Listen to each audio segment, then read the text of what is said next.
시청자 여러분 안녕하십니까? K랜 뉴스입니다. 경기도가 올해 우수시장 육성 지원과 청년 상인 육성 방안 등 전통시장 지원을 강화합니다.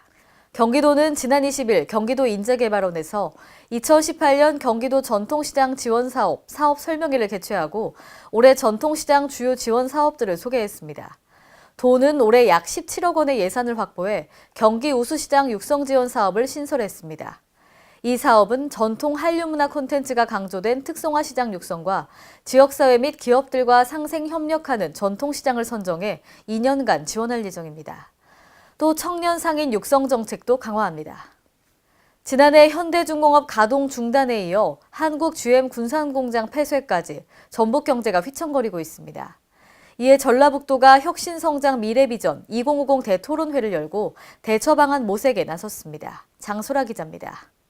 전라북도의 경제가 한국 GM 군산공장 폐쇄 결정으로 휘청거리고 있는 가운데 전라북도 위기 극복 프로젝트가 가동됐습니다. 전북도는 20일 전북 혁신성장 미래비전 2050 대토론회를 열고 전북의 30년 미래 발전을 모색했습니다. 전북도는 이 자리에서 새만금 혁신도시 동북권 휴양벨트로 이어진 동서축을 육성하는 방안을 내놨습니다. 또한 전북의 역점 사업인 농생명을 비롯한 관광 등의 강점을 활용한 특화 발전 등의 4대 전략도 제시됐습니다. 이와 관련 스마트 농축수산 혁신밸리 조성, 식품 클러스터 글로벌 거점화 등 18개 핵심 프로젝트 등이 논의됐습니다. 전북도는 이를 위해 2050년까지 66조를 투입, 생산 유발 75조, 고용 창출 57만 개, 부가가치 27조 원의 경제적 파급 효과를 거두겠다는 전략입니다. 이에 대해 송하진 전북도지사는 전북은 위기를 기회로 만들어 재도약해야 한다고 강조했습니다. 어려운 관리인께서 대도약으로 나아가기 위해서 우리 미래를 준비하고 대비를 해야 될 것 같다. K랜 장소라입니다. 서울특별시가 고독사 사회안전망 구축에 나섭니다. 고독사 위험군을 정확히 파악하고 관리하며 죽음 이후 장례까지 지원한다는 계획입니다. 서울시는 이런 내용을 뼈대로 하는 3대 분야 8개 과제에 고독사 예방 종합대책을 발표했습니다. 고독사는 사회적으로 고립된 삶을 살다가 홀로 임종을 맞이하고 일정 기간이 흐른 뒤 발견되는 죽음을 말합니다. 이번 계획의 3대 분야는 사회적 관계 형성과 맞춤형 공공서비스 지원, 공영장례 도입 지원으로 올해 18억 원을 투입하고 규모를 확대한다는 계획입니다.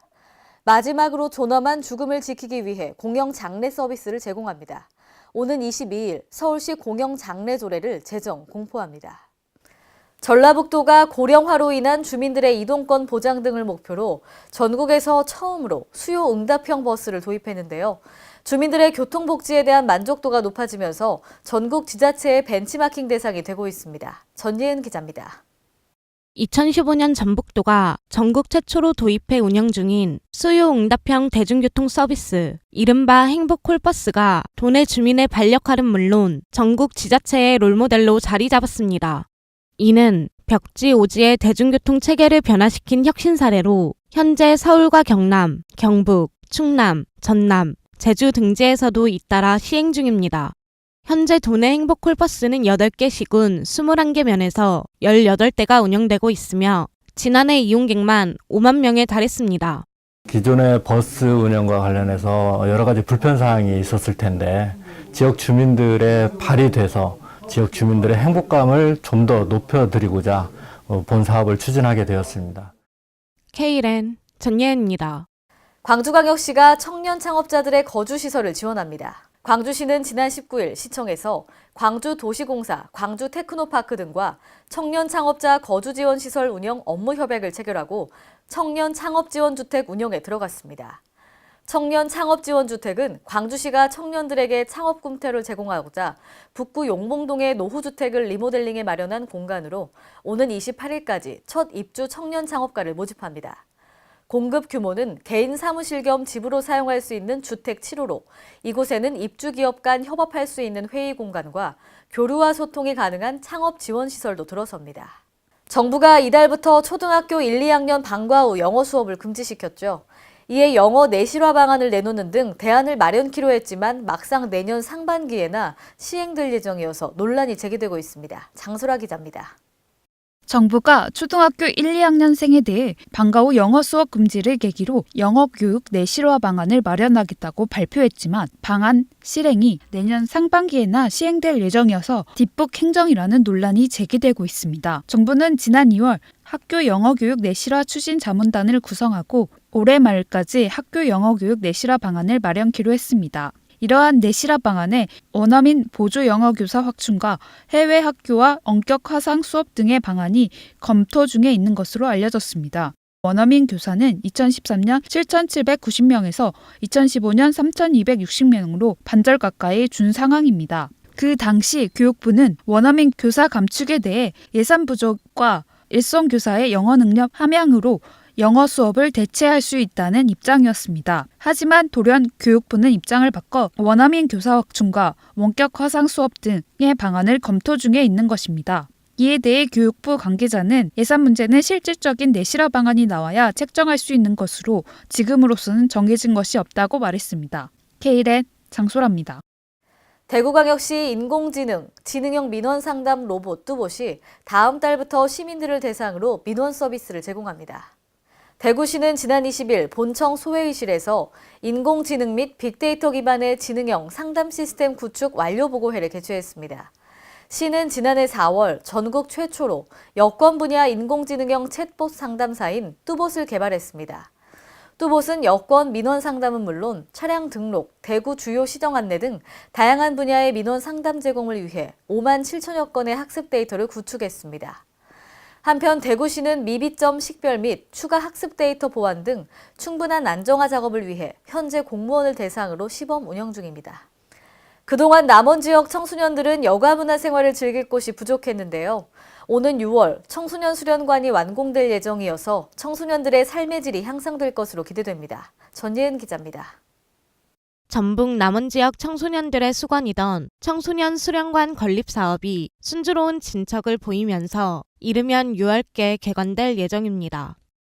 동충동 옛 시청사 부지에 들어서는 청소년 수련관은 총 사업비 60억 원을 들여 지상 3층, 연면적 약 2,600제곱미터 규모를 갖추게 됩니다. 수련관 안에는 체육활동장과 실내 집회장, 북카페, 댄스 연습실, 밴드 연습실, 프로그램실 등 청소년을 위한 공간이 마련됩니다. 시는 앞으로 청소년이 원하는 수련관을 만들기 위해 청소년 설문조사, 청소년 관계자 간담회 등을 지속적으로 시행해 청소년과 시민들의 의견을 수렴합니다. 청소년 수련관이 완공되면 청소년들의 꿈과 희망을 마음껏 펼칠 수 있는 기회의 공간이 될 것으로 기대합니다. K랜 전예은입니다. 오늘의 브리핑 뉴스입니다. 인천광역시는 전국 최초 유일의 장애인 맞춤형 자세유지 기구 사업을 올해부터 찾아가는 방문 서비스로 확대 시행합니다. 지난해까지는 자세유지 기구가 필요한 장애인은 직접 방문해서 제작했지만 올해부터는 중증장애인 거주시설 현장을 직접 찾아가면 됩니다. 찾아가는 방문 서비스는 특별히 개조된 차량에 체형 측정, 평가 장비를 탑재하고 센터 방문이 어려운 환경에 있는 장애인에게 직접 찾아가서 자세유지 기구를 제작 보급하는 전문적인 맞춤 서비스입니다. 경기도 부천시는 지난 19일 시청에서 아동 친화도시 추진위원회 위촉식을 가졌습니다. 위원회는 조례에 따라 송유면 부천 부시장을 위원장으로 소방서 관계자와 아동 관련 시설장 및 학부모 대표 등 각 분야 전문가 15명으로 구성됐습니다. 위원들은 부천시 아동 친화도시 조성 정책의 기본 방향 및 전략과 계획 수립 논의, 아동 인권 보호 및 홍보 활동 등의 역할을 하게 됩니다. 세종특별자치시가 시민의 농촌 체험 기회 제공과 여가 활동 지원을 위해 주말 농장 텃밭 분양에 나섭니다. 이번 텃밭 분양은 세종시 금남면, 장군면 등에 위치한 13개 농장으로 시민들에게 생태교육과 환경적 가치를 심어주기 위한 건데요. 세종시에 주소를 둔 시민은 누구나 신청 가능하고요. 텃밭 제공은 한 가구당 5평에서 6평으로 840여 가구에 분양할 계획입니다. 분양 대금은 평당 10,000원에서 15,000원 정도로 11월까지 이용할 수 있습니다. 이상으로 K랜 뉴스를 마칩니다. 시청해주신 여러분 고맙습니다.